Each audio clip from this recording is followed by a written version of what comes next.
राधे राधे, नमस्ते, प्रणाम दोस्तों अभी हाल के कुछ दिनों में जैसा आप लोगों ने देखा होगा कि कैसे कंट्रोवर्सी चल रही है संत महात्माओं के बीच में।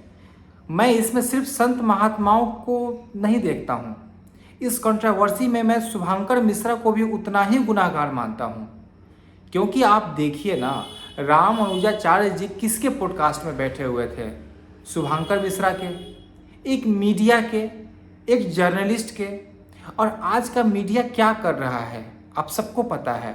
आज का मीडिया जो है वो माचिस जलाता है, बारूद भी देता है, और उसके बाद विस्फोट होता है ना तो बैठ के देखता है और हाथ सेकता है, उसकी रोटी खाता है, मलाई खाता है। ये है आज की मीडिया, चाहे वो यूट्यूबर हो या फिर प्रिंट मीडिया हो या फिर इलेक्ट्रॉनिक मीडिया हो, सब कोई यही कर रहा है। अब इसमें राम भद्राचार्य जी जैसे लोग आते हैं और कुछ ना कुछ बोल देते हैं। देखिए, हम क्यों बोल रहे हैं कि शुभंकर मिश्रा का गलती है?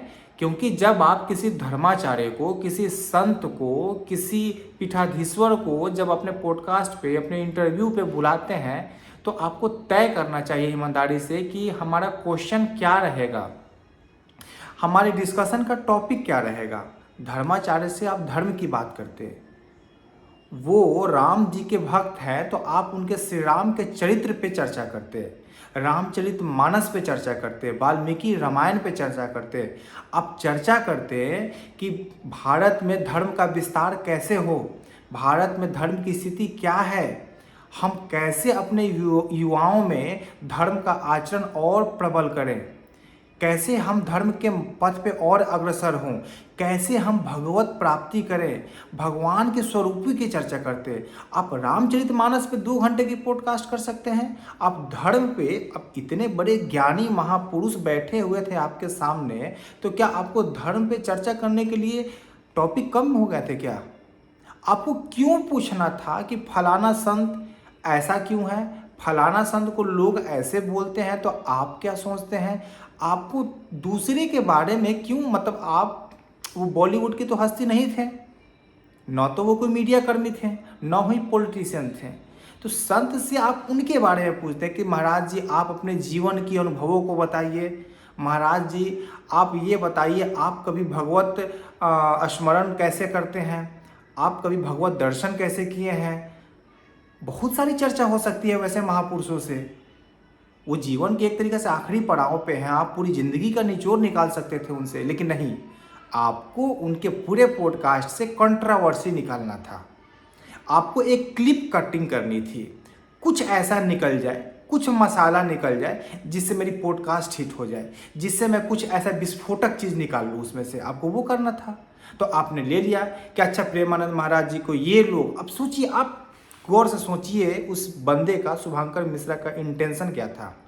वो राम भद्राचार्य जी से पूछ रहा है, फिर से मैं बोल रहा हूँ, गौर से सुनिएगा, वो श्री राम भद्राचार्य जी से पूछ रहा है कि खान सर प्रेमानंद महाराज के बारे में ऐसा बोलते हैं तो आप क्या सोचते हैं? भाई, कहीं का ईंट कहीं का रोड़ा, कहाँ दीवार खड़ा कर रहे हो भाई? वो खान सर बोलते हैं तो तुम खान सर से पूछो।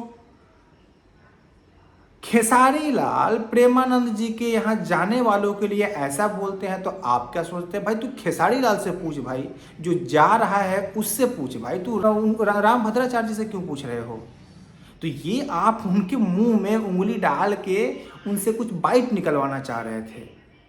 कुछ ना कुछ तो बोलते हैं, अब नाम लोगे, या तो वो बहुत ज़्यादा चालाक होते हैं तो अच्छे से इनकी क्लास लगा देते। आज के डेट में आप प्रेमानंद महाराज जी के पास में जाइए, अब वहाँ पूछिए आप कि फलाने संत के बारे में आप क्या सोचते हैं, तो सच में आपकी क्लास लग जाएगी। महाराज जी सिंपल सा बोलते हैं कि भाई तुम अपनी समस्याओं को लेके मेरे पास आओ, तुम्हें भगवत प्राप्ति में क्या दिक्कत हो रही है, क्या समस्या हो रही है, भगवत प्राप्ति में मैं क्या सहायता कर सकता हूँ, तुम इस पर डिस्कस करो। तुम समाज और संत पे अपनी विचार मत रखो और मेरी विचार मत सुनने आओ। चाहते तो राम भद्राचार्य जी बोल सकते थे और इसकी मुंह बंद हो जाती, लेकिन वो फंस गए।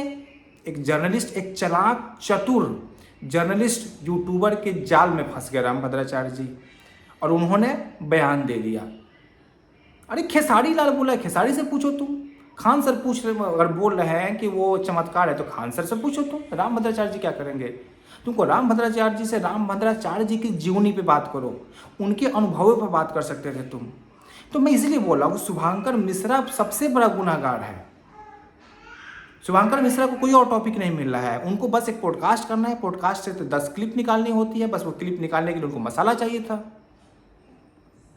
अगर मैं गलत कह रहा हूं तो आप बताइएगा।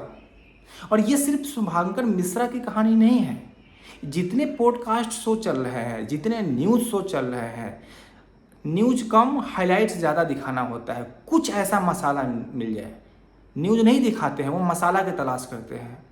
पॉडकास्ट में भी वही है, पूरी 2 घंटा 3 घंटे के पॉडकास्ट में वो चाहते हैं कि 3-4 ऐसी कंट्रोवर्सी चीज़ निकल जाए जो मैं क्लिप में चलाऊं, और उस 4 जो बीच में 4 क्लिप निकलेगी, उस क्लिप को देखने के लिए लोग 2 घंटे के पॉडकास्ट देखेंगे। तो ऐसे ऐसे पहली चीज़ मैं सिंपल से बोलता हूँ कि संत महात्माओं को, धर्माचार्यों को, यूट्यूबर और ऐसे न्यूज़ पे नहीं जाना चाहिए, अवॉइड करना चाहिए। आप एक प्रतिष्ठित पोस्ट पे बैठे हैं, आप एक आसन पे बैठे हैं, आप पीठाधीश्वर हैं। अगर किसी को ज़रूरत है वो आपके पास आएगा, आपके पास आएगा, और सिर्फ जो चर्चा होगी, जो वार्ता होगी, उसके एक दायरा होगा, एक लिमिटेशन होगा। आप धर्म की बात करिएगा, आप बॉलीवुड की बात करने लगिएगा, राजनीति की बात करने लगिएगा, नहीं, आप धर्म की बात करिए, आइए और जाइए। तो थोड़ा सा सोचना पड़ेगा हमारे धर्माचार्यों को भी, संतों को भी, और यूट्यूबर्स और जर्नलिस्ट का क्या बताएं। आप सबसे कुछ छुपा नहीं हुआ है।